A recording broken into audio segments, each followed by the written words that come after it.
إلا الله محمد رسول الله لا إله إلا الله محمد رسول الله. الحمد لله الذي علم القرآن خلق الإنسان علمه البيان والصلاة والسلام على سيدنا محمد الذي دعا الناس من عبادة الأوثان إلى عبادة الرحمن. أما بعد فأعوذ بالله من الشيطان الرجيم. بسم الله الرحمن الرحيم. يا أيها الذين آمنوا اصبروا وصابروا. وقال تعالى يا أيها الذين آمنوا استعينوا بالصبر والصلاة إن الله مع الصابرين. وقال رسول الله صلى الله عليه وسلم الطهور شطر الإيمان والحمد لله تملأ الميزان وسبحان الله والحمد لله تملأان أو تملأ ما بين السماوات والأرض. والصلاة نور والصدقة برهان والصبر ضياء والقرآن حجة لك أو عليك. كل الناس يغدو فبائع نفسه فمعتقها أو موبقها. رواه مسلم أو كما قال عليه الصلاة والسلام. اللهم صل على محمد وعلى آل محمد كما صليت على إبراهيم وعلى آل إبراهيم إنك حميد مجيد. اللهم بارك على محمد وعلى آل محمد كما باركت على إبراهيم وعلى آل إبراهيم إنك حميد مجيد. بلغ العلا بكماله كشف الدجى بجماله حسنت جميع خصاله. صلوا عليه وآله. سبحانك لا علم لنا إلا ما علمتنا إنك أنت العليم الحكيم. الحمد لله আল্লাহ আমাদেরকে জুমার নামাজ আদায় করার জন্য মসজিদে উপস্থিত হওয়ার তৌফিক দান করেছেন, বলি আলহামদুলিল্লাহ। রহমতের আলোচনা করতেছিলাম। রহমত পাওয়ার 10 নম্বর কারণ ছিল গত সপ্তাহে ইসলাহু যাতিল বাইন, আপোষের মাঝে মীমাংসা করে দেওয়া। রহমতের 11 নম্বর কারণ আস-সাবরু লিহুকমিল্লাহ, আল্লাহর হুকুম ধৈর্য সহকারে মেনে নেওয়া। আল্লাহর হুকুম ধৈর্য সহকারে মেনে নিলে আল্লাহ পাক রব্বুল আলামিন তাকেও রহমত প্রাপ্ত বান্দাদের অন্তর্ভুক্ত বানায় দেন। আল্লাহ বলেন ওয়াসবির লিহুকমি রাব্বিক, হে নবী আপনি আপনার রবের হুকুম, এই হুকুমের সামনে আপনি ধৈর্য ধারণ করেন। আপনি আপনার রবের হুকুমের সামনে ধৈর্য ধারণ করেন। আল্লাহ বলতেছেন হুকুম পালন করতে অনেক ধৈর্যের প্রয়োজন, এটা একটা বাস্তব সত্য। কিছু হুকুম যেগুলো আমরা খুব সহজেই পালন করি, কিছু হুকুম মোটেই পালন করতে উম্মত চায় না, তার মানে ওই হুকুমগুলা পালন করা কষ্টকর।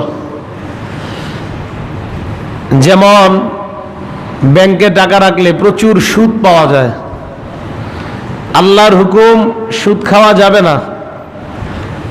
আপনাকে আপনার লোভ বলতেছে অনেক টাকা পাওয়া যাবে, আল্লাহ হুকুম করতেছে না সুদ খাওয়া যাবে না। এই জায়গায় লোভ বিসর্জন দিয়ে আল্লাহর হুকুমটা মেনে নেওয়া অত্যন্ত ধৈর্যের ব্যাপার। এটাকে ধৈর্য বলা হয়। নামাজে আসলেন, দীর্ঘক্ষণ নামাজে দাঁড়িয়ে থাকলেন, বসে থাকলেন, বারবার আপনার মনে আসতেছে আমার ওই কাজটা করা দরকার, ওটা করা দরকার, এগুলো বিসর্জন দিয়ে আপনি মসজিদে বসে থাকা, এটা ধৈর্যের প্রয়োজন। নামাজে আপনি দাঁড়াইলেন, নামাজ এটা আল্লাহর হুকুম। নামাজের মধ্যে শয়তান বারবার আপনার মনটা বাহিরে নিয়ে যায়, কিন্তু আপনার আল্লাহর হুকুমের সামনে নিজেকে বারবার নামাজে আত্মসমর্পণ করেন, এটার নাম ধৈর্য। এই হুকুম মেনে নেওয়ার নাম ধৈর্য। তো এই ধৈর্য যাদেরকে আল্লাহ দান করেছেন, আল্লাহ পাক রব্বুল আলামিন তাদেরকে রহমত প্রাপ্ত বান্দাদের অন্তর্ভুক্ত বানায়া দেন। আল্লাহ পবিত্র কোরআনের অসংখ্য অগণিত জায়গায় ধৈর্যের ব্যাপারে আল্লাহ আলোচনা করেছেন। সূরা আলী ইমরানের 200 নম্বর আয়াতে আল্লাহ বলেন, ইয়া আইয়ুহাল্লাযীনা আমানুসবিরু ওয়াসসাবিরু, হে ঈমানদারগণ তোমরা ধৈর্য ধারণ করো, ওয়াসসাবিরু ধৈর্যের প্রতিযোগিতা করো। এক, ধৈর্য ধরো, দুই, ধৈর্যের প্রতিযোগিতা করো। ওয়াত্তাকুল্লাহ, আল্লাহকে ভয় করো, লাআল্লাকুম তুফলিহুন, এটার ফলাফল হলো তোমরা সফল কাম হবা। ধৈর্য ধরো, ধৈর্যের প্রতিযোগিতা করো, আমি আল্লাহ কোরআনে ঘোষণা করলাম তোমরা সফল কাম হয়ে যাবা। এবার নবীজি হাদিসের মধ্যে কি বলে দেখেন, মুসলিম শরীফের হাদিস। নবীজি বলেন, আত-তুহুরু শাত্রুল ঈমান, পবিত্রতা ঈমানের অর্ধেক। পবিত্রতাকে নবীজি ঈমানের অর্ধেক বললেন। ঈমান আভ্যন্তরীণ জিনিসের নাম, বাহ্যিকভাবে প্রকাশ করারও নাম। দুইটার সমন্বয়ে ঈমান। অন্তরে যেমন বিশ্বাস করতে হবে, অঙ্গ প্রত্যঙ্গে বাস্তবায়িত করতে হবে, এই উভয়টার সমন্বয়ে ঈমান। ঈমান শুধু মুখে বললেই চলবে না, অন্তরে ধারণ করতে হবে, লালন করতে হবে। নবীজি বললেন পবিত্রতা ঈমানের অর্ধেক। এর মানে অর্ধেক ঈমান আভ্যন্তরীণ তোমার ভিতরে আছে, বাকি অর্ধেক তোমার অঙ্গ প্রত্যঙ্গের মাধ্যমে প্রমাণ করতে হবে। আর এটা প্রমাণের জন্য পবিত্রতা জরুরি। এই জন্য নবী বললেন পবিত্রতা ঈমানের অর্ধেক।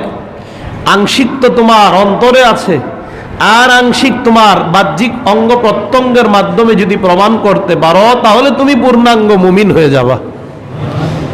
এই জন্য নবী বললেন পবিত্রতা ঈমানের অর্ধেক। এই হাদিসে নবীজি দ্বিতীয় কথাটা বললেন, ওয়ালহামদুলিল্লাহি তামলাউল মিজান। সবাই বলেন আলহামদুলিল্লাহ। পয়গম্বর বলেন আলহামদুলিল্লাহি তামলাউল মিজান। এই যে আপনারা আলহামদুলিল্লাহ বললেন, আল্লাহ নবী বলেন মিজানের যেই পাল্লা, এই মিজানের পাল্লাটা কত বড় জানা দরকার। হযরত দাউদ নবী আল্লাহর কাছে দোয়া করলেন, আল্লাহ আমি মিজানের পাল্লাটা দেখতে চাই, মিজানের পাল্লা আমাকে দেখান। দাউদ পয়গম্বর মিজানের পাল্লা দেখার পর সাথে সাথে বেহুশ হয়ে যায়। হুশ ফিরে আসার পর আল্লাহ বললেন, কি ব্যাপার, বেহুশ কেন হলেন, মিজানের পাল্লা কেমন দেখলেন? দাউদ নবী কয়, আল্লাহ মিজানের পাল্লা একটা দেখলাম, পুরা দুনিয়া পশ্চিম থেকে পূর্ব পর্যন্ত যত বড় একটা পাল্লা আমি তত বড় দেখলাম। মাবুদ, আমি পাল্লা দেখে বেহুশ হয়েছি এমনটা নয়, আমি চিন্তায় বেহুশ হয়ে গেলাম। এত বড় পাল্লা, ওই পাল্লার মতো ভরার মতো বনি আদম এত আমল কখনো করতে পারবে না। আল্লাহ জানায় দে দাউদ পয়গম্বর, আমার যেই আদম সন্তানগুলা দুনিয়াতে আমি আল্লাহ পাঠাইলাম, এই আদম সন্তান যদি ইখলাসের সাথে একটা খেজুর সদকা করে দেয়, এই সদকার সওয়াব দ্বারা পুরা দুনিয়া পরিমাণ পাল্লা আমি আল্লাহ ওজন করে দেই। এত বড় পাল্লা। আপনারা যে বললেন আলহামদুলিল্লাহ, আল্লাহর নবী বলেন, বলার সাথে সাথে তামলাউল মিজান, এই আলহামদুলিল্লাহ যদি ইয়াকিনের সাথে বিশ্বাসের সাথে হয়, আল্লাহর নবী বলেন এই আলহামদুলিল্লাহটা অত বড় মিজানের পাল্লার মধ্যে ওজন হয়ে যায়, ওই পাল্লাটাকে ভরে দেয় আলহামদুলিল্লাহ। এই জন্য যত বেশি আলহামদুলিল্লাহ বলা। 3 নাম্বার হাদিসের অংশ, ওয়া সুবহানাল্লাহি ওয়াল হামদুলিল্লাহ, এই দুইটা আবার বলেন, সুবহানাল্লাহ আলহামদুলিল্লাহ। হাদিসের ভাষা ওয়া সুবহানাল্লাহ ওয়াল হামদুলিল্লাহ, এই যে দুইটা বাক্য আপনারা বললেন, আল্লাহর নবী বলেন সুবহানাল্লাহ ওয়াল হামদুলিল্লাহ তামলাআনে আও তামলাউ মা বাইনাস সামাওয়াতি ওয়াল আরদ, আসমান এবং জমিন, এই আসমান জমিন যা কিছু আছে সব কিছু যদি আপনি আমলের মাধ্যমে ভরে দিতে চান, আল্লাহর নবী কয় সুবহানাল্লাহ আলহামদুলিল্লাহ তুমি ইয়াকিনের সাথে বড়, এই দুইটা বাক্য এই পরিমাণ জায়গা পরিপূর্ণ করে দেয়। সুবহানাল্লাহ আর আলহামদুলিল্লাহ। হাদিসের 3 নাম্বার বাক্য গেল। 4 নাম্বার অংশ, আল্লাহর নবী বলেন ওয়াসসালাতু নূরুন, নামাজ হলো আলো, নামাজ হলো জ্যোতি। নামাজকে আল্লাহর নবী আলো বললেন। মুফাসসিরিনে কেরাম, মুহাদ্দিসিনে কেরাম বলেন নামাজকে আলো বলার কারণ হলো এই, আলোর মাধ্যমে যেমন জগৎ আলোকিত হয়ে যায়, আলোর মাধ্যমে যেমন অন্ধকার আলোকিত হয়, একটা কালো মানুষ যদি পাবন্দির সাথে আল্লাহকে হাজির নাজির রেখে নামাজ আদায় করে, আল্লাহ পাক ওই কালো মানুষটার চেহারার মধ্যেও নূর পয়দা করে দেয়। এই জন্য নবী সালাতকে নূর বললেন। নামাজ যারা যত বেশি পড়বে চেহারায় তাদের তত বেশি নূর হয়। আল্লাহর নবী বললেন ওয়াসসালাতু নূরুন, নামাজ হলো আলো। 5 নাম্বার ওয়াসসাবরু বুরহান, 5 নাম্বার ওয়াসসাদাকাতু বুরহান, দান সদকা করা এটা হলো প্রমাণ। কিসের প্রমাণ? আল্লাহর নবী দান সদকাকে প্রমাণ বললেন। আমি যে ইমানদার, দুনিয়ার প্রত্যেকটা জিনিসের একটা প্রমাণের প্রয়োজন। আপনি যেই কোনো জিনিস তালাশ করবেন, প্রমাণ ছাড়া জিনিসটা বিশ্বাস করতে মন চায় না। আল্লাহর নবী সদকাকে প্রমাণ বললেন। কিসের প্রমাণ? পয়গম্বর বলেন ইমানদারের ইমান আছে কি আছে না এটার প্রমাণ হলো দান সদকা করা। নবীজি এটা কেন বললেন? মুনাফিকরা আল্লাহর রাস্তায় দান করে না, মুনাফিকরা গান বাদ্য অশ্লীল কাজে দান করে। আল্লাহর রাস্তায় মুনাফিক বেঈমান যারা, তারা কখনো দান করে না। যাদের ইমানের মধ্যে নেফাকি আছে তারা কখনো আল্লাহর রাস্তায় দান করে না। আল্লাহর নবী বলেন একজন খাঁটি ইমানদার আর মুনাফিকের মধ্যে পার্থক্য। মুনাফিক আল্লাহর রাস্তায় দান করে না, এটার প্রমাণ হলো সে মুনাফিক। আর ইমানদার আল্লাহর রাস্তায় দান করে। আল্লাহর নবী কয় এটার প্রমাণ আমার উম্মত খাঁটি ইমানদার। এই জন্য সদকাকে বললেন বুরহান, মানে প্রমাণ। 6 নাম্বার ওয়াসসাবরু দিয়াউন, সবরকে বললেন দিয়া। দিয়া শব্দের অর্থ আলো। ওয়াসসালাতু নূরুন, নূর মানিও আলো, আবার দিয়া মানিও আলো। নামাজকে নবী আলো বললেন, এই জায়গায় সবরকেও নবী আলো বললেন। তবে দেখেন দুইটা কথা বলছে, এক জায়গায় বললেন নূর, আরেক জায়গায় বললেন দিয়া। দিয়া মানে আলো। দিয়া শব্দের অর্থ সূর্যের আলোকে জিয়া বলা হয়, চন্দ্রের আলোকে নূর বলা হয়। সূর্যের আলোকে দিয়া বলা হয়, চন্দ্রের আলোকে নূর বলা হয়। দিয়া মানে হলো এমন আলো যে আলোর মধ্যে মানুষের কাজের গতি সঞ্চার হয়। চন্দ্রের আলোর মধ্যে মানুষের আমলের গতি সঞ্চার হয়, সূর্যের আলোতে মানুষের কাজের গতি সঞ্চার হয়। আল্লাহ পাক সূর্যের আলোকে জিয়া বললেন। জিয়া বুঝেন তো? ওই যে জিয়াউর রহমান আছে না, বাংলাদেশের প্রেসিডেন্ট ছিল, এই জিয়া মানে আলো। জিয়াউর রহমান, রহমানের আলো, নামের অর্থ বড় ভালো। মুজিবুর রহমান অর্থ ভালো, রহমানের ডাকে সারা দানকারী। হাসিনা অর্থ ভালো, সুন্দর। খালেদা অর্থ ভালো, চিরস্থায়ী। নামের অর্থ সবগুলারই ভালো। জিয়াউর এটার অর্থ আলো। তো জিয়া মানে সূর্যের আলো। আল্লাহ সবরকে বললেন জিয়া, সবরকে বললেন দিয়া। দিয়া মানে আলো। কেন বললেন জিয়া সবরকে? সূর্যের আলো যেমন মানুষের কাজের গতি সঞ্চার বাড়ায়, সবরের আলোটা এমন একটা আলো যে আলোর মাধ্যমে বান্দা ঈমানের উপর অটল থাকার শক্তি আল্লাহ জুগায় দেয়। এই জন্য জিয়া বললেন সবরকে, আল্লাহর নবী বললেন সবরু দিয়াউন, সবর এমন একটা আলো যে আলোর মাধ্যমে তুমি সালাতের উপর অটল থাকতে পারবা, হেদায়েতের উপর অটল থাকতে পারবা, যে আলোর মাধ্যমে আল্লাহর হুকুম তুমি মেনে নিতে পারবা, আল্লাহর নিষেধগুলা থেকে তুমি বাঁচতে পারবা। এই হাদিসের এর পরের অংশে 7 নাম্বার অংশে নবী বলেন ওয়াল কুরআনু হুজ্জাতুন লাকা আও আলাইকা, কোরআন তোমার পক্ষে এবং বিপক্ষে প্রমাণ। কি আজীব কথা নবী বললেন, কোরআন কারো পক্ষে প্রমাণ হবে, কারো বিপক্ষে প্রমাণ। যারা কোরআন মানবে এটা কোরআন তাদের পক্ষে প্রমাণ, আর যারা কোরআন মানবে না কোরআন তাদের বিরুদ্ধে প্রমাণ হয়ে কিয়ামতের ময়দানে দাঁড়াবে। পক্ষবাদীদের পক্ষ নিয়ে কোরআন বলবে আল্লাহ এই বান্দা আমি কোরআনের উপর আমল করছে, আল্লাহ আমি কোরআন তার জন্য সুপারিশ করলাম, মাবুদ আপনি এই বান্দাকে আপনার জান্নাতের মধ্যে প্রবেশ করায়া দেন। কোরআন এক ব্যক্তির ব্যাপারে ঈশা বলবে আল্লাহ এই বান্দা আমি কোরআনের উপর আমল করে নাই, এই বান্দাকে তুমি জাহান্নামে প্রবেশ করাও, বলেন নাউজুবিল্লাহ। এর মানে কোরআন পক্ষেও প্রমাণ হয় বিপক্ষেও প্রমাণ হয়। হাদিসের 8 নাম্বার অংশে নবী বলেন কুল্লুন নাসি ইয়াগদু, মানুষ প্রতিদিন সকাল বেলা উঠে, উঠার পর ফাবাইউন নাফসাহু, নিজেকে মানুষ বিক্রি করে দেয়, কাজের মধ্যে বিক্রি করে দেয়। কেউ ব্যবসায় নিজেকে বিক্রি করে দেয়, কেউ চাকরির মধ্যে বিক্রি করে দেয়। নবী শেষের 2টা বাক্য বলছে, বড় আজীব বাক্য। আল্লাহর নবী বলেন বিক্রি করার পর ফামুতিকুহা আও মুবিকুহা, কেউ নিজেকে আজাদ করে, কেউ নিজেকে জাহান্নামী বানায়।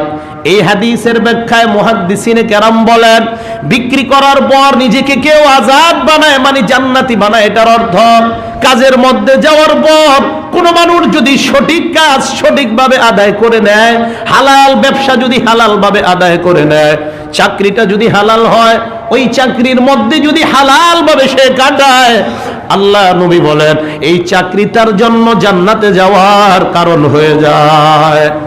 ওয়ামতিকুহা আও মুবিকুহা, পয়গম্বর বলেন তুমি চাকরি স্থলে গেলা, তোমার কলমের খোঁচায় অনেক কিছু হতে পারে, কলমের খোঁচায় তুমি আইনকে উল্টা পাল্টা করে দাও, আল্লাহর নবী বলেন এই জায়গায় কিন্তু তুমি নিজেকে জাহান্নামী বানাইলা।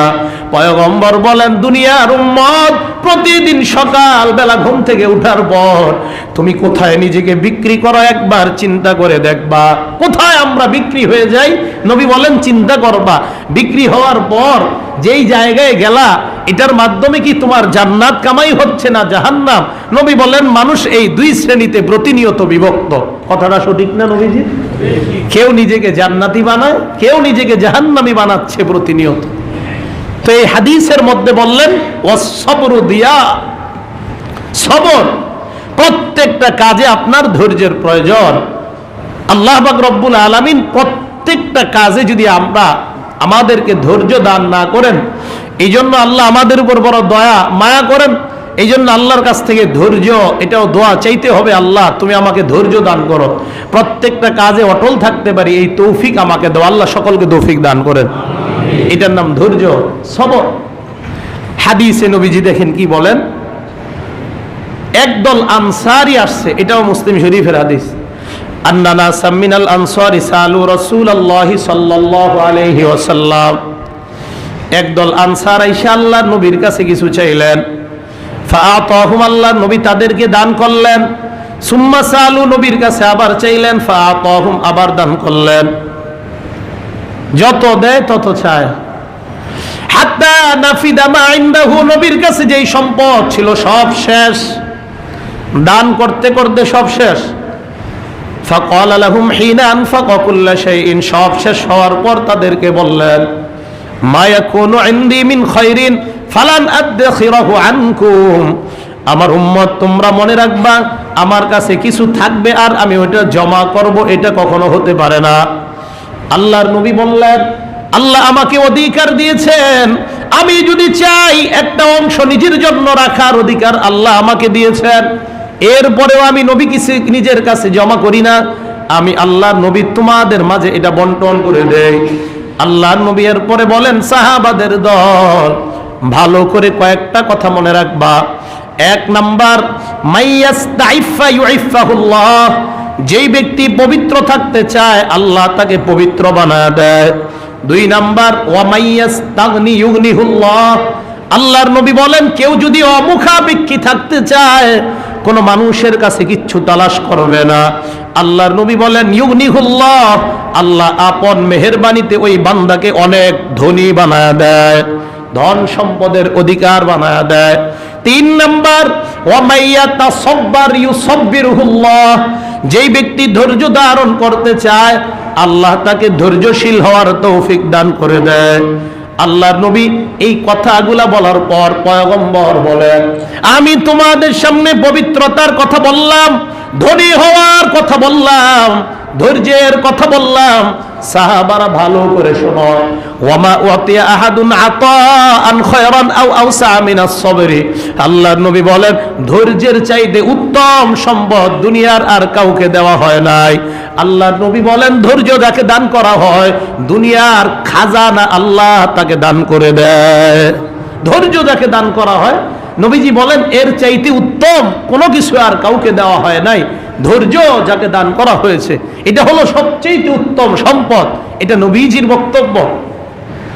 এই জন্য আল্লাহ পবিত্র কোরআনের মধ্যে বলেন, সূরা বাকারা আয়াত নাম্বার 153, ইয়া আইয়ুহাল্লাযীনা আমানুস্তাঈনু বিস-সাবরি ওয়াস-সালাহ, হে ঈমানদারগণ তোমরা সাহায্য চাও ধৈর্য এবং নামাজের মাধ্যমে। ধৈর্য লাগাইছেন আল্লাহ, বিপদে বললাম আমরা নামাজের মাধ্যমে সাহায্য চাই, সাহায্য চাওয়ার পরেই পকেটটার দেখি 500 টাকা চাইলাম আছে কিনা পকেটে, হ্যাঁ আল্লাহর কাছে বলছি আল্লাহ 500 টাকা ব্যবস্থা করে দেন, নামাজের সাথে সাথেই পকেটে হাত দিছি।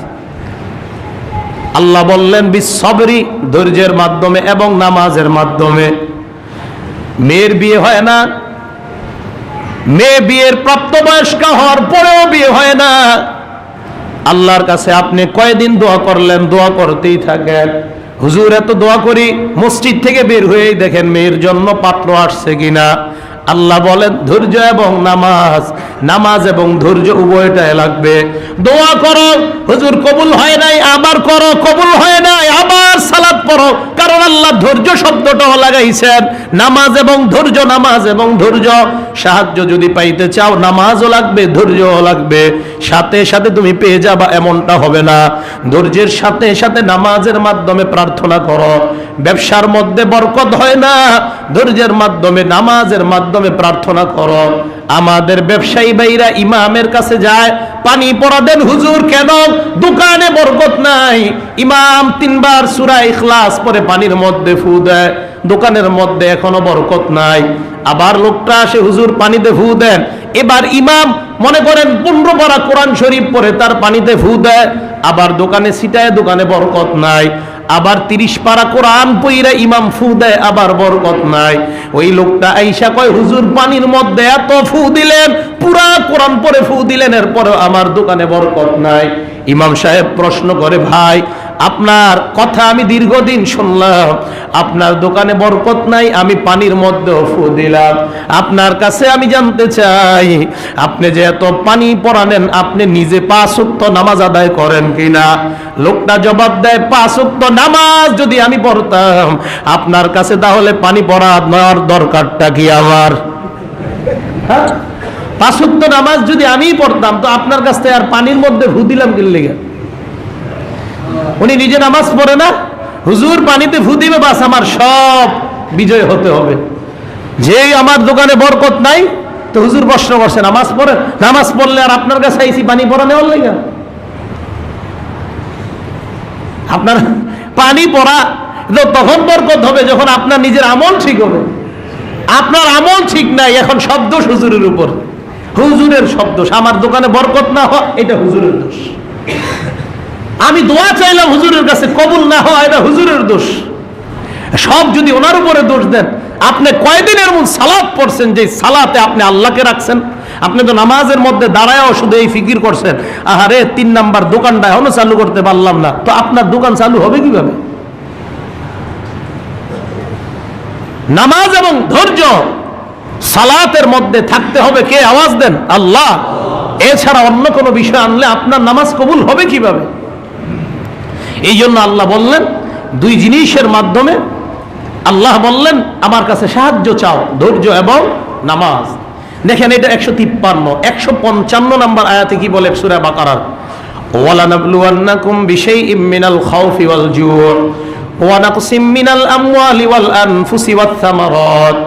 আল্লাহ বলেন ওয়ালানাবলুওয়ান্নাকুম, অবশ্যই অবশ্যই আমি আল্লাহ তোমাদেরকে পরীক্ষা করব। বিশাইইম মিনাল খাউফ, সামান্য ভয় দিয়ে পরীক্ষা করব। তাহলে বলেন ভয় দিয়ে পরীক্ষা করবেন, এটা কার কথা? আমার ভয় হবে মাঝে মাঝে হতে পারে, এই পরীক্ষাটা আল্লাহর। 2 নাম্বার ওয়াল জুই, সামান্য ক্ষুধা দিয়ে পরীক্ষা করব। পরিবারের মধ্যে আগে প্রতিদিন 3 বেলা খাইতে পারতা, হঠাৎ হইতে পারে 1 বেলা তোমাদের একটু অভাব অনটন লাগতে পারে, আমি আল্লাহর পক্ষ থেকে এটা পরীক্ষা। আল্লাহ বলেন ক্ষুধা দেওয়ার পর আমি আল্লাহ পরীক্ষা করব ওই অবস্থায় ধৈর্য এবং নামাজ তোমার আছে কিনা। ভয় দেওয়ার পর পরীক্ষা করব ওই অবস্থায় ধৈর্য আর নামাজ আছে কিনা। 3 নাম্বার ওয়া নাকসিম মিনাল আমওয়াল, তোমার সম্পদ আমি আল্লাহ নিয়ে নিব, পরীক্ষা করব তখনও তুমি ধৈর্য আর নামাজ পড়ো কিনা।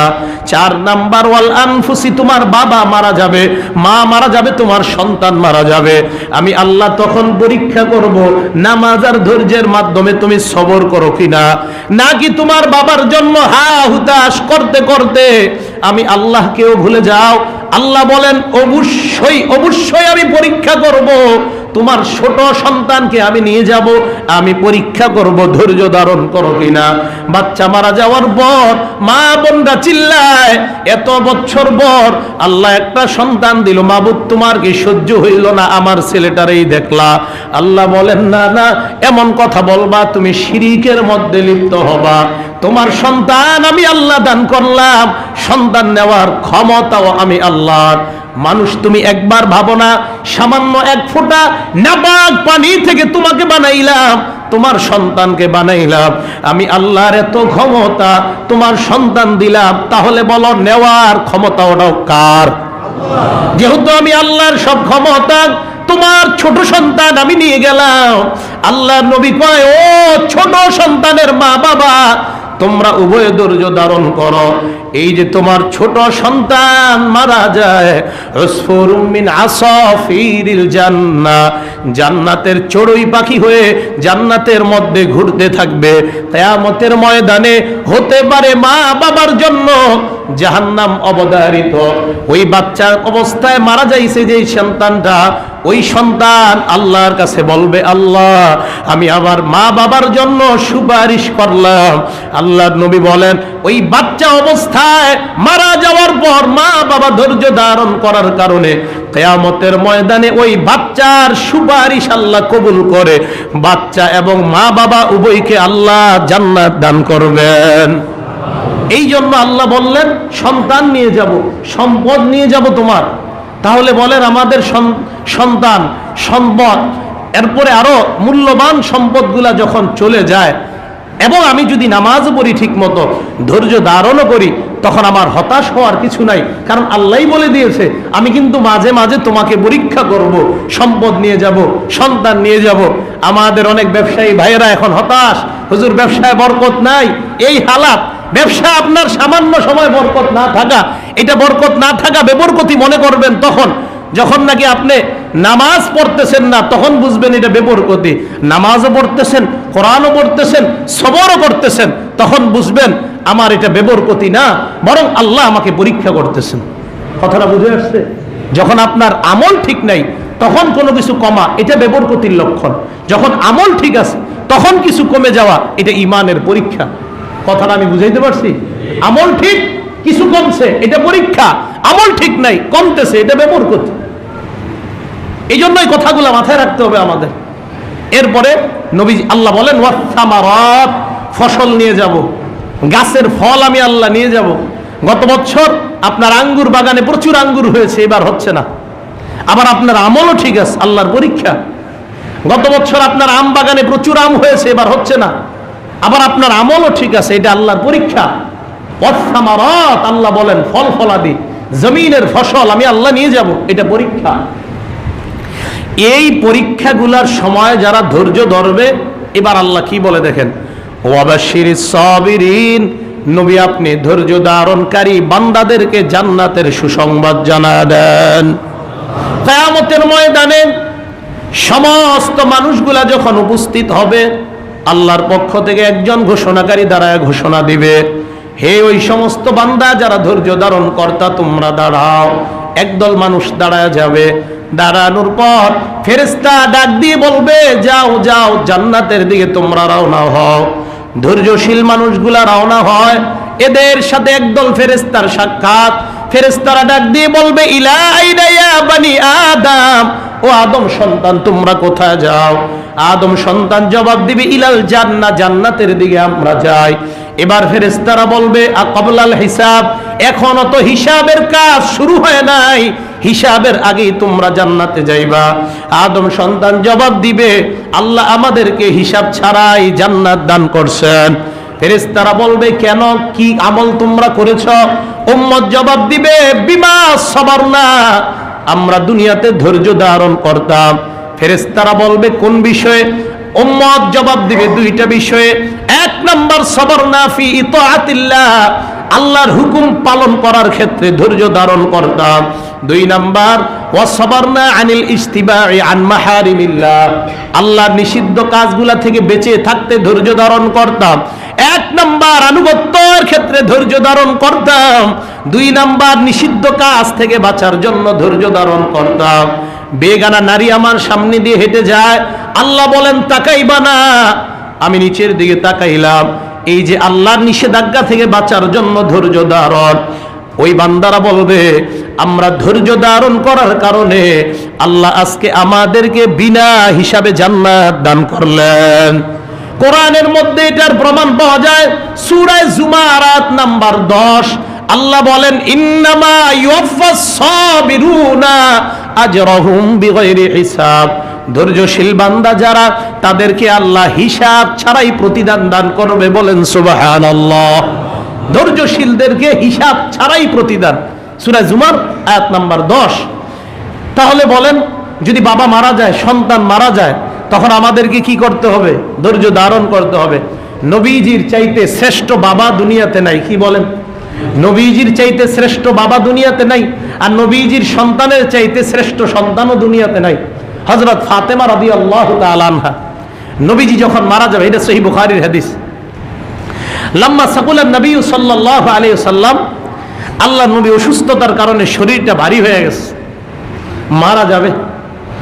হাদিসে আসছে, হাত্তা ইয়াতাগাশাহুল কারব, কারব শব্দের অর্থ কঠিন অবস্থা আল্লাহর নবীকে ঘিরে ধরছে। তো নবীজি মারা যাবে, ইন্তেকালের সময় নবীজির হালাত কঠিন হওয়ার একটা কারণ হলো, উম্মত যেন ইন্তেকালের সময় বিচলিত না হয় যখন কষ্ট হয়।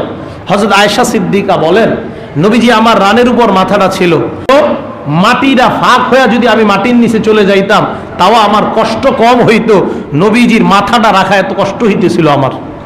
ইন্তেকালের সময় নবীজির এরকম অবস্থা হয়েছিল। এখন দেখেন এই হালাত কেন হয়েছে? আল্লাহ উম্মতদেরকে শিক্ষা দিলেন যে সাবধান, মরণের সময় মৃত্যুর যন্ত্রণা সবার হতেই পারে, এই জন্য তোমাদের জন্য এত পেরেশানি না হয়, আমার নবীকেও আমি মৃত্যুর যন্ত্রণা দিয়ে তোমাদেরকে এটা শিক্ষা দিলাম। তো নবীজি সাল্লাল্লাহু আলাইহি সাল্লাম যখন ইন্তেকাল করবে, ফাতেমা পাশে এসে বসার পর হযরতে ফাতেমা কান্না করতে লাগলেন আর বলতে লাগলেন, ওয়া কারবা আবাতা, আহ আমার বাবার কি কষ্ট। আল্লাহর নবী বললেন, লাইসা আলা আবিকা কারবুন বাদাল ইয়াউম, লাইসা আলা আবিকি কারবুন বাদাল ইয়াউম, ফাতেমা আজকের পর তোমার বাবার আর কোনো কষ্ট থাকবে না, একটু ধৈর্য ধারণ করো। হযরতে ফাতেমা বলেন, এই কথা বলতে বলতে আমার বাবা আল্লাহুম্মা রফিকুল আ'লা, আল্লাহুম্মা রফিকুল আ'লা, আসসালাত আসসালাত মা মালাকাত আইমানুকুম, এই কথাগুলা বলতে বলতে আব্বা বিদায় নেয়। হযরতে ফাতেমা, আল্লাহর নবী বিদায় নেওয়ার পর ফাতেমা বলতে লাগলেন, ওয়া আবাতা আজাবা রাব্বান দাআহু, আহারে আমার আব্বা এত কষ্ট করলেন, দুনিয়ার মধ্যে দাওয়াতের জন্য এত কষ্ট করলেন, আমার আব্বা আল্লাহ ডাকে সাড়া দিছেন। এরপর বলতেছেন আবাতা, আমার আব্বা ইলা জিবরিল নাহনাহু, আজকে জিব্রাইল আইসা আর আমার আব্বাকে পাবে না। আমি জিব্রাইলের কাছে বলবো, জিব্রাইল আমার আব্বা আর দুনিয়াতে নাই। ফাতেমা নিজে নিজে এইগুলা বলতেছে। সাহাবায়ে কেরাম আল্লাহর নবীকে দাফন করে আসতেছে। হযরতে ফাতেমা নিজের স্বামী হযরতে আলী এবং যাদের সাথে দেখা দেওয়া জায়েজ তাদেরকে ডাক দিয়ে বললেন, তাবাত আনফুসুকুম আন তাহসু আলা রাসূলিল্লাহি সাল্লাল্লাহু আলাইহি ওয়াসাল্লাম আত-তুরাব, তোমাদের অন্তর কি একটু কাঁপলো না?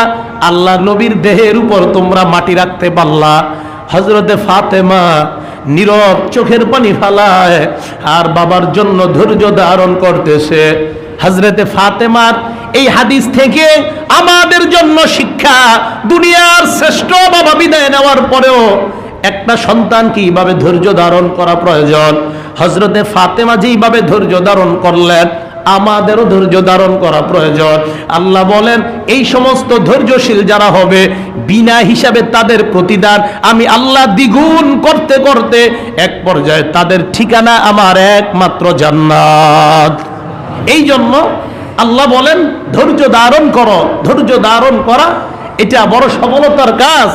সূরা আশ-শুরা আয়াত নাম্বার 43, এই সূরা শুরার 43 নাম্বার আয়াতে আল্লাহ বলেন, ওয়ালামান ইনতাসারা বা'দা যুলমিহি ফাউলাইকা মা আলাইহিম মিন সাবিল ইন্নামাস সাবিলু আলাল্লাযিনা ইয়াজলিমুনান নাস।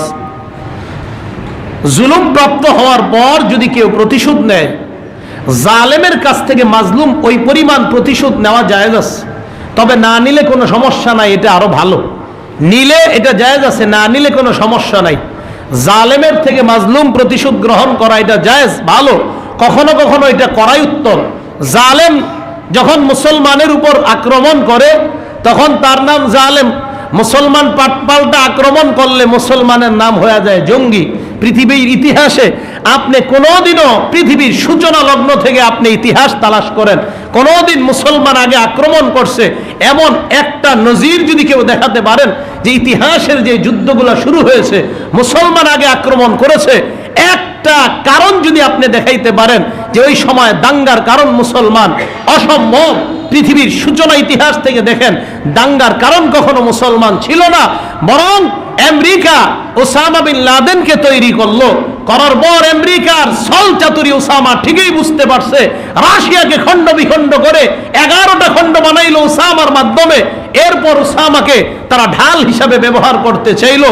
ওসামা বুঝতে পারছে যে আমেরিকার একটা স্বভাব হলো এই, ব্যবহার করার পর ওই ব্যবহৃত জিনিসটাকে তারা ধ্বংস করে দেয়। ওসামা বুঝতে পারলো আমেরিকা আমার মাধ্যমে ব্যবহার করে এখন আমাকে টার্গেট করে ইসলামকে ধ্বংস করতে চায়। ওসামা তখন আমেরিকার বিরুদ্ধে যুদ্ধে নামে। এটা আপনারা ইতিহাস তালাশ করবেন, সত্য কখনো চাপা থাকে না। আমাদের সমস্যা হলো এইগুলা জানার পর বাস কানে শুনলাম আর বিশ্বাস করে নিলাম, একবারও যাচাই করে দেখলাম না আসলে কথাগুলা কি। হ্যাঁ, এই জন্য এটাই সমস্যা। আপনি তো যাচাই করতে হতো বিষয়গুলা।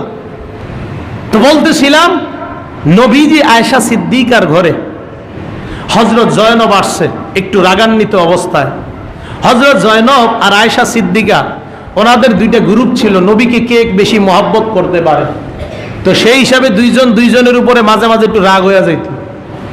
নবীজি আয়েশা সিদ্দিকার ঘরে বসা, ইতিমধ্যে হযরত জয়নব আসছে। আসার পর আয়েশা সিদ্দিকাকে কিছু আপনার গরম গরম কথা বলছে। আয়েশা চুপ। তো নবীজি দেখলেন আমার বিবি জয়নব তো জালেম হয়ে যাবে যদি আয়েশা চুপ থাকে। নবীজি চাইলেন জয়নব যাতে জালেম না হয়, জয়নবকেও সমান সমান বানায় দেওয়ার জন্য আয়েশা যেন জয়নবের কথাগুলার জবাব দিয়ে যায়, তাহলে আর জালেম থাকবে না। আয়েশাকে বললেন, আয়েশা তুমি জবাব দাও। হযরত আয়েশা জবাব দিলেন। আয়েশা বলেন, হযরত আয়েশা সিদ্দিকার জ্ঞান ছিল খুব বেশি, মেধা ছিল বেশি। নারীদের মধ্যে সবচেয়ে জ্ঞানী হলেন হযরত আয়েশা সিদ্দিকা রাদিয়াল্লাহু তাআলা আনহা। প্রায় 2500-এর মতো হাদিস উনিও বর্ণনা করেছেন একজন মহিলা হওয়ার পরেও। এই আয়েশা সিদ্দিকা রাদিয়াল্লাহু তাআলা আনহা উনি জবাব দিলেন। উনি বলেন, এক পর্যায়ে দেখলাম হযরতে জয়নবের থুতু শুকায় গেছে, মানে উনি আর জবাব দিতে পারতেছেন। নবী বললেন এবার থামো, দুজন সমান সমান। আল্লাহ আয়াত নাজিল করে দিলেন যে নবী, এই যে আয়েশা মাজলুম হওয়ার পরেও জবাবগুলা দিয়েছে, এটা জায়েজ আছে। হ্যাঁ, আল্লাহ এরপরে বলেন ওয়ালামান সবার, কেউ যদি ধৈর্য ধারণ করে, গফার এবং ক্ষমা করে দেয়, ধৈর্য ধারণ করে এবং জালেমকে ক্ষমা করে দেয়, আল্লাহ বলেন ফাইন্না যালিকা মিন আজমিল উমুর, ধৈর্য ধারণের বিষয়টা বড় মারাত্মক বিষয়। আল্লাহ বলতেছেন ধৈর্য এটা সাধারণ বিষয় নয়। আপনাকে কেউ বলল আর আপনি চুপ থাকলেন, আল্লাহ বলেন এই বিষয়টা বড় মারাত্মক, এটা এত সহজ বিষয় নয়, ধৈর্যের বিষয়টা বড় কঠিন। এই কথাটা আল্লাহর। এই আয়াতের পরিপ্রেক্ষিতে আবু হুরায়রা রাদিয়াল্লাহু তাআলা আনহু একটা রিওয়ায়াত করেন, এক ব্যক্তি হযরত আবু বকর সিদ্দিক রাদিয়াল্লাহু তাআলা আনহুকে গালি দিতেছে। শাতামা রাজুলুন আবু বকরিন সিদ্দিক রাদিয়াল্লাহু তাআলা আনহু, আবু বকর সিদ্দিককে গালি দিচ্ছে। ওয়ান নবী সাল্লাল্লাহু আলাইহি ওয়াসাল্লাম জালিসুন, আল্লাহর নবী হযরতে আবু বকরের পাশে বসা। আবু বকরকে লোকটা গালি দেয়, আবু বকর চুপ অবস্থায় আছে। ফাজালান নবিয়্যু ইয়াতাআজ্জাবু ওয়া ইয়াতাবাসসাম, আল্লাহর নবী বড় আশ্চর্যের সাথে মুস্কি হাসতে লাগলেন। মুস্কি হাসতেছে নবী। হযরতে আবু বকর বলেন, যেই মাত্র ওই লোকটার কয়েকটা কথার জবাব আমি আবু বকর দিতে লাগলাম, হযরতে আবু বকর সিদ্দিক তাকায় দেখলেন আল্লাহর নবীর মুখটা মলিন হয়ে গেছে, ওই জায়গা থেকে উঠে গেছে। হযরতে আবু বকর লাহিকাহু রাসূলুল্লাহ সাল্লাল্লাহু আলাইহি ওয়াসাল্লাম, আল্লাহ নবীর সাথে আবু বকর মিলিত হওয়ার পর আবু বকর বললেন, ইয়া রাসূলুল্লাহ, ওই লোকটা আমাকে গালি দিতেছিল, আপনি বসা ছিলেন, যেই মাত্র আমি জবাব দিলাম আপনি চলে আসলেন কেন? আল্লাহর নবী জবাব দিলেন, আবু বকর, যখন তুমি তার গালির কোনো জবাব দাও নাই, ততক্ষণ পর্যন্ত আমি তাকায় দেখলাম যাকা মালাকুন ইয়ারুদ্দু আনকা, একজন ফেরেশতা তোমার পক্ষ থেকে ওই লোকটার জবাব দিতেছে। যেই মাত্র তুমি জবাব দেওয়া শুরু করলা, আমি দেখলাম হাজরত শয়তান, শয়তান আইসা গেছে। ফালাম আকুন আকুদা লিহাজরি শয়তান, বলো শয়তান আসলে কি আমি ওই জায়গায় থাকতে পারি? আমি শয়তানকে দেখলাম, এই জন্য চলে আসলাম। আল্লাহর নবী বললেন, আবু বকর, তিনটা কথা মনে রাখবা, শব্দ তিনটা কথা। এক নাম্বার, মা মিন আবদিন যুলিমা বিমাজলিমা, কোন ব্যক্তি যদি মাজলুম হয়, জুলুমের শিকার হয়, জুলুমের শিকার হওয়ার পর ওই ব্যক্তিটা যদি ধৈর্য ধারণ করে, ইল্লা আ'আজ্জাহুল্লাহু বিহা, আল্লাহ এই জুলুমের মাধ্যমে ওই লোকটার মর্যাদা আরো বাড়ায় দেয়। দুই নাম্বার, ওয়ামা ফাতাহা আবদুন বাবা আতিয়াতিন ইউরিদু বিহা সিলাতা ইল্লা যাদাহুল্লাহু মালা, কোন ব্যক্তি যদি আত্মীয়তার সম্পর্ক রক্ষার জন্য সম্পদ ব্যয় করে, আল্লাহ পাক রব্বুল আলামিন তার সম্পদ প্রচুর পরিমাণ বাড়ায় দেয়। তিন নাম্বার, ওয়ামা ফাতাহা আবদুন বাবা মাসআলা ইউরিদু বিহা মালান কাসীরা, কোন বান্দা যদি মানুষের কাছে হাত পাতে, উদ্দেশ্য হলো অনেক টাকা কামানো, আল্লাহর নবী বলেন, ইল্লা যাদাহুল্লাহু বাবা মাসআলা, ওই লোকটার সাহায্যের হাত আল্লাহ আরো খালি এইভাবে বাড়াইতেই থাকে। ওই লোকটা খালি মানুষের কাছে চাইতেই থাকবে, আল্লাহ তাকে কখনো চাওয়া থেকে বঞ্চিত করবে না, লোকটা খালি চাইতেই থাকবে। এক নম্বরে নবী বললেন, জুলুমের শিকার হওয়ার পর যদি ধৈর্য ধারণ করো, আল্লাহ এর মাধ্যমে তোমার সম্মান বাড়ায় দেয়। তাহলে মাজলুম হলে সম্মান বাড়ায় কে? আওয়াজ দিয়ে বলেন, আরো জোরে বলেন, কে বাড়ায়? আল্লাহ। আল্লাহ পাক রব্বুল আলামিন আমাদের সকলকে, আমরা যেন আল্লাহর হুকুমের সামনে ধৈর্য ধারণ করতে পারি, আল্লাহ আমাদের সকলকে তৌফিক দান করেন, বলেন আমিন। رب زدني